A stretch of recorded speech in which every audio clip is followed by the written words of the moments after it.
আসসালামু আলাইকুম পরীক্ষার্থী। আপনাদের সাথে আছি আমি মোহাম্মদ শরীফুল ইসলাম।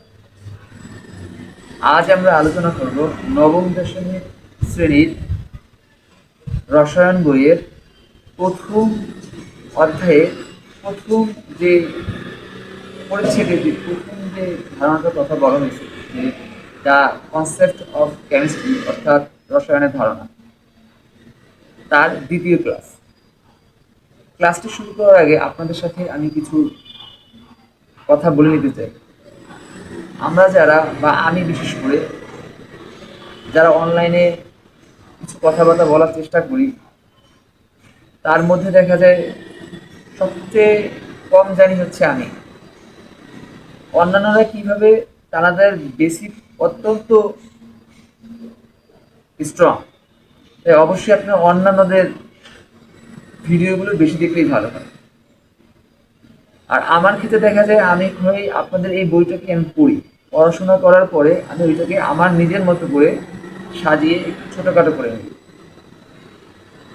তাই আপনারা কখনোই ভাববেন না যে আমি অনেক কিছু জানি ভাই, আমি আপনার স্যার হয়ে গেলাম। আমি জাস্ট একটা ছোট মানুষ, সময় পাই বলে কিছু কথা বলার চেষ্টা করি। আমি সবার ছোট, বরং আপনারা আমার বড়। তো কথা না বলেই শুরু করি। খ্রিস্টপূর্ব 3500 অব্দের দিকে কপার এবং টিন, এই উভয় ধাতুকেই আলাদা আলাদাভাবে উচ্চ তাপে তরলীকৃত করা হয়। পরবর্তীতে এই তরলীকৃত কপার এবং টিনকে পরিমাণগত মিশ্রিত করে উভয় তরলকে একত্রিত করে ঠান্ডা করা হয়। ফলে একটি সংকর ধাতু তথা অ্যালয় উৎপন্ন হয়, আর এর নাম হচ্ছে ব্রোঞ্জ। ব্রোঞ্জ দিয়ে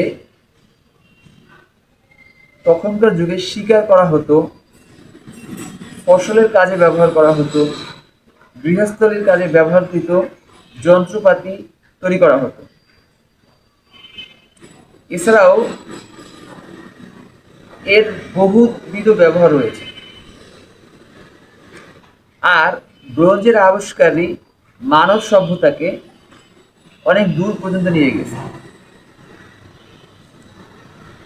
খ্রিস্টপূর্ব 380 অব্দের দিকে গ্রিক দার্শনিক ডেমোক্রিটাস তার ধারণা প্রকাশ করেন যে প্রত্যেকটি পদার্থকে ভাঙতে থাকলে এমন একটি ক্ষুদ্রতম অংশে পরিণত হয়, যার নাম দেন তিনি অ্যাটম। অর্থ ইনডিভিজিবল, অর্থাৎ অবিভাজ্য। কিন্তু তার এই মতবাদকে অ্যারিস্টটল সহ আরও কিছু দার্শনিকরা প্রত্যাখ্যান করেছিলেন, অর্থাৎ এর বিরোধিতা করেন। অ্যারিস্টটল সহ অন্যান্য কিছু দার্শনিকরা মনে করতেন তখনকার সময়ে যে প্রতিটি পদার্থই 4টি উপাদান দ্বারা তৈরি, আর এই মূল 4টি উপাদান হলো মাটি, আগুন, পানি ও বাতাস। মধ্যযুগে আরব বিজ্ঞানী জাবির ইবনে হাইয়ান সর্বপ্রথম রসায়নকে গবেষণাগারে চর্চা শুরু করেছিলেন, অর্থাৎ পরীক্ষা নিরীক্ষা করা শুরু করেছিলেন। এই জন্য তাকে বলা হয় রসায়নের জনক। মধ্যযুগে যারা রসায়ন চর্চা করতেন তাদেরকে, এই রসায়ন চর্চাকে বলা হয় আলকেমি। আর যারা গবেষকদের বলা হতো আলকেমিস্ট। আলকেমি শব্দটি এসেছে আলকেমিয়া থেকে, আর আলকেমিয়া শব্দটি এসেছে কেমি থেকে।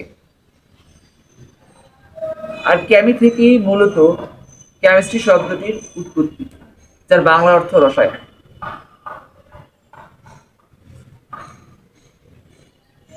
আলকেমিস্ট জাবের ইবনে হাইয়ান তখনকার সময় বিশ্বাস করতেন যে প্রতিটি পদার্থই চারটি মৌলিক উপাদান দ্বারা গঠিত, যার অর্থ মাটি, পানি, আগুন ও বাতাস। এই চারটি উপাদান দ্বারা গঠিত। রসায়নের প্রকৃত রহস্য উদ্ভাবন করে সর্বপ্রথম রসায়ন চর্চা শুরু করেছিলেন Antony Lavoisier, Robert Boyle, sir Francis Bacon ও জন ডাল্টন সহ অন্যান্য বিজ্ঞানীরা। অ্যান্টনি ল্যাভয়েসিয়েকে আধুনিক রসায়নের জনক বলা হয়।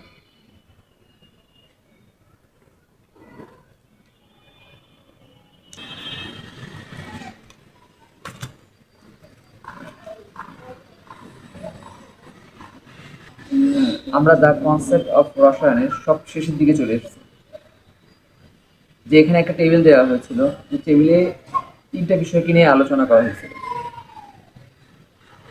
প্রথম বিষয়টা বলা হয়েছিল যে কাঁচা আম টক এবং এটা যখন পাকে তখন এটা মিষ্টি হয়ে যায়, এই বিষয়টা নিয়ে। আম যখন কাঁচা থাকে তখন এর মধ্যে থাকে সাকসিনিক অ্যাসিড ও ম্যালোইক অ্যাসিড, এবং যখন এটা পেকে যায় তখন এর মধ্যে রাসায়নিক পরিবর্তন ঘটে। আর এই রাসায়নিক পরিবর্তন যখন ঘটে তখন ম্যালিক অ্যাসিড এবং সাকসিনিক অ্যাসিড পরিবর্তিত হয় এবং এর মধ্যে উৎপন্ন হয় বা রূপান্তরিত হয় গ্লুকোজ এবং ফ্রুক্টোজ। ফলে আম পেকে গেলে এটা মিষ্টি হয়। দ্বিতীয়তে বলা হয়েছিল যে কেরোসিন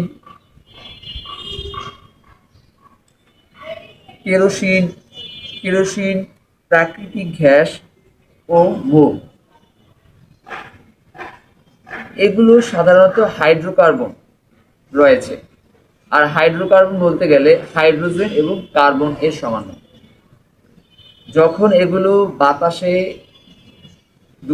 মানে দহন ঘটে। আমি একটি কথা বলে রাখতে চাই যে যখন আমরা রসায়ন পড়ব এবং বলা হবে যে দহন, দহন বললে অবশ্যই যেই মৌলটাই বা যেই যৌগটাই দহন হবে, দহনটা হবে অক্সিজেন পরমাণুর সাথে, অক্সিজেন অণুর সাথে। তো এই যে তিনটা মৌলের কথা বলা হয়েছে, তিনটা পদার্থের কথা বলা হয়েছে, যখন তার দহন হবে তখন তা বাতাসের অক্সিজেনের সাথে বিক্রিয়া করবে এবং উৎপন্ন করবে কার্বন ডাই অক্সাইড, জলীয় বাষ্প, লাইট এবং তাপশক্তি। এবারে আসি, পেটে অ্যাসিডিটি হলে কেন আমরা অ্যান্টাসিড খাই। পেটে অ্যাসিডিটি হওয়ার একটা কারণ হচ্ছে পেটের পাকস্থলীতে অত্যাধিক পরিমাণে হাইড্রোক্লোরিক অ্যাসিড জমলে অ্যাসিডিটির সমস্যাটা দেখা দেয়। আর এই সমস্যা দূরীকরণের জন্য আমরা অ্যান্টাসিড খাই, যার মধ্যে রয়েছে অ্যালুমিনিয়াম হাইড্রোক্সাইড এবং ম্যাগনেসিয়াম হাইড্রোক্সাইড। ফলে তা যার মধ্যে রয়েছে অ্যালুমিনিয়াম হাইড্রোক্সাইড ও ম্যাগনেসিয়াম হাইড্রোক্সাইড, যা পেটের অতিরিক্ত হাইড্রোক্লোরিক অ্যাসিডের সাথে বিক্রিয়া করে তা নিষ্ক্রিয় করে ফেলে।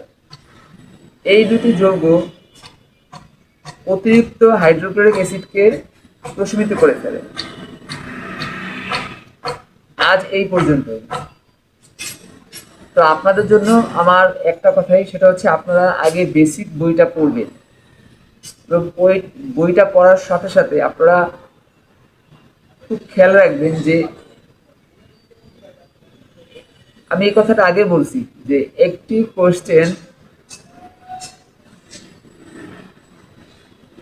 প্রশ্ন মানে বলতেছি যে আপনারা যখন প্রশ্নগুলোকে মুখস্থ করে না পড়ে বেসিকটা পড়ে এমনভাবে পড়বেন যাতে করে প্রশ্নটা যেভাবেই আসুক আপনি এক বেসিক দিয়েই কাজ চালিয়ে নিতে পারেন।